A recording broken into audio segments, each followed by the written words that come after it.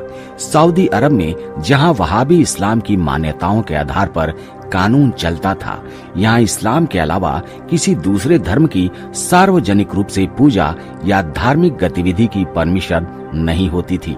यहाँ पर सिर्फ मुस्लिम ही सार्वजनिक तौर पर अपने धर्मों के अनुष्ठान कर सकते थे। सऊदी अरब में हिंदुओं और ईसाई समेत सभी गैर मुस्लिम धर्म के पूजा स्थलों जैसे मंदिर या चर्च का निर्माण नहीं हो सकता था। हालांकि ये कानून हिंदुओं समेत गैर मुस्लिम धर्म के लोगों को उनके घर पर निजी पूजा की अनुमति देता था, लेकिन ये भी बिना किसी सार्वजनिक ध्यान के होना चाहिए था। दोस्तों, सऊदी अरब में ऐसा सख्त नियम था कि शरिया कानून के मुताबिक हिंदू या दूसरे गैर मुस्लिम धर्म के लोग सार्वजनिक जगहों पर पूजा करते हुए या धर्म के प्रतीकों जैसे मूर्ति, धार्मिक किताबों के साथ अगर पाए जाते थे तो उन्हें तुरंत गिरफ्तार कर लिया जाता था। कानून के मुताबिक उस शख्स को जुर्माना, जेल की सजा या फिर देश निकाला जैसी सजा मिल जाती थी। लेकिन दोस्तों, कहते हैं कि समय बड़ा बलवान होता है और समय के साथ साथ सऊदी अरब ने अपने नियमों में बहुत सारे बदलाव किए हैं। और दोस्तों, ये तो पूरी दुनिया जानती है कि सऊदी अरब में हिंदू मंदिर बनकर तैयार हो चुका है। वहाँ पूजा पाठ होती है। जिस देश में पूजा पाठ करने पर पाबंदी थी, वहाँ हिंदू मंदिर बनकर तैयार हुआ। और केवल यही नहीं, वहाँ के शेख खुद जय श्री राम का नारा लगाते हैं। ये भी आपको पता है। जय श्री राम।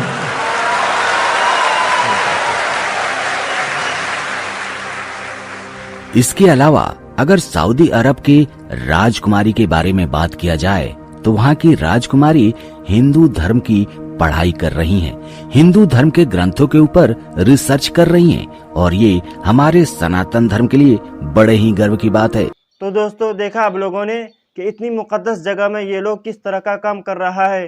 दोस्तों, ये जो जगह है अभी भी मुकद्दस है, लेकिन यहाँ के रहने वाले जो है उनका सोच इस तरह का कर दिया है। ये लोग जो है अंग्रेज लोगों का गुलाम बन चुका है। अंग्रेज लोग जो भी चाहते हैं इनसे करवा लेते हैं। ये लोग ये नहीं समझते कि क्या चीज़ गलत है, क्या चीज़ सही है, इनको नहीं देखता। वो लोग जो चाहते हैं इनसे करवा लेते हैं। दोस्तों, इन सब चीज़ों से सारे मुसलमानों की हिफाजत फरमाए।